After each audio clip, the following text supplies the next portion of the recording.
The sound of the gunshot came before the pain. It echoed through the mountain pass like thunder breaking stone. Sharp and final, a sound that did not belong to mercy. Uin did not think.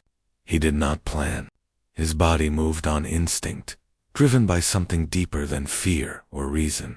One step forward, then another, and then the bullet tore into him, stealing the ground from beneath his feet. For a single breath, the world froze.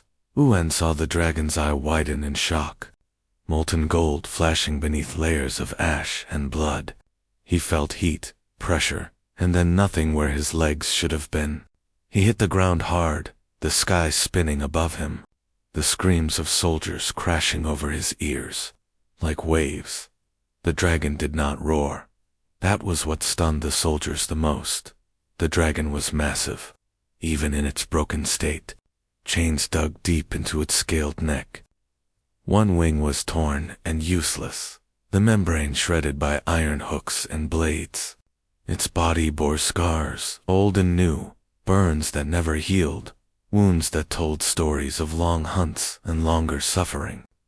To the soldiers, it was a monster finally caught up to Uin. It had never been that blood pooled beneath him, warm and frightening. He tried to move his legs. Nothing happened. Panic rose like bile in his throat. "Get him out of the way," a soldier barked. Another laughed. "Stupid street rat, thought he was a hero." Un coughed, tasting iron. His vision blurred, but he forced his eyes open. The dragon was still there, still breathing, still alive. That was enough. Darkness took him. When he woke, the pain was different. Not sharp anymore. Heavy, permanent. He lay on a narrow bed inside a small stone hut. The air smelled of herbs and smoke. Light filtered through a cracked window, and for a moment, Unan almost believed the mountain pass had been a dream. Then he tried to move his legs. They did not answer. His breath hitched. He lifted his head, heart pounding, and stared down at his body. His legs were still there, covered by a thin blanket. He willed them to move, begged them, promised them anything. Nothing. A sound escaped his throat, broken and small. "You're awake." A woman stood near the doorway, older, her face lined with exhaustion and kindness, worn thin by years of hardship. She carried a bowl of water and set it down gently. "My legs," Unan whispered. Her eyes softened, but she did not lie. "The bullet shattered your spine. You'll never walk again." The words crushed him. Un turned his face to the wall. His chest burned, as if something inside him had cracked open. All his life, he had been weak, small, forgotten. Now, even the little strength he had was gone. "Why would you do that?" the woman asked quietly. "Throw yourself in front of a soldier's bullet." Uin swallowed hard. "They were going to kill it." "They still want to," she said. "The king declared it an enemy of the realm." Uin turned his head slowly. "Where is it?" The woman hesitated, then stepped aside. The dragon filled the far side of the room. It lay curled tightly, enormous body pressed low to avoid breaking the roof. Its scales were washed clean now, glowing faintly red, like embers beneath ash. Its breathing was slow and careful. One golden eye was open, watching Urin. His heart clenched. "You're here," he whispered. The woman crossed her arms. "After you fell, it broke its chains and followed us. It could have burned the soldiers alive. Instead, it guarded your body until we reached this place." Uan felt tears sting his eyes. "Why?" The dragon shifted slightly, lowering its head until it rested close to Aaron's bed. Its presence was warm, steady, protective. Uan reached out, his hand shaking, and touched a scale. It was smooth and warm beneath his fingers.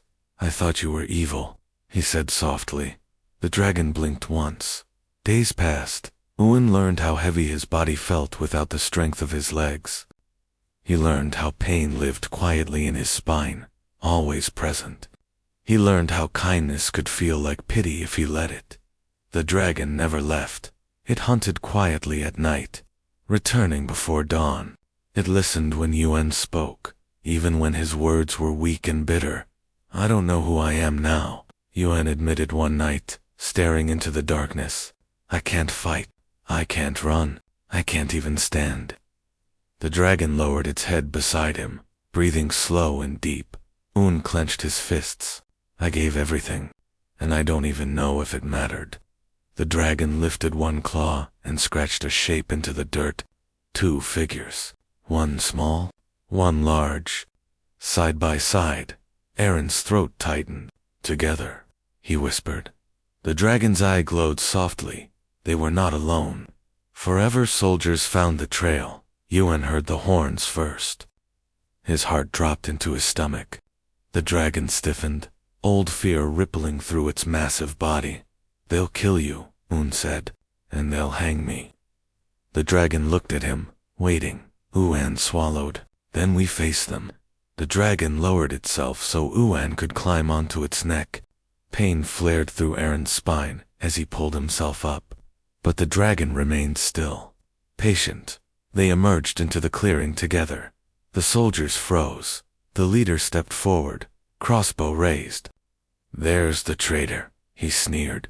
And the beast. Yuan recognized his voice. The one who had laughed when he fell. Move aside, boy, the leader said.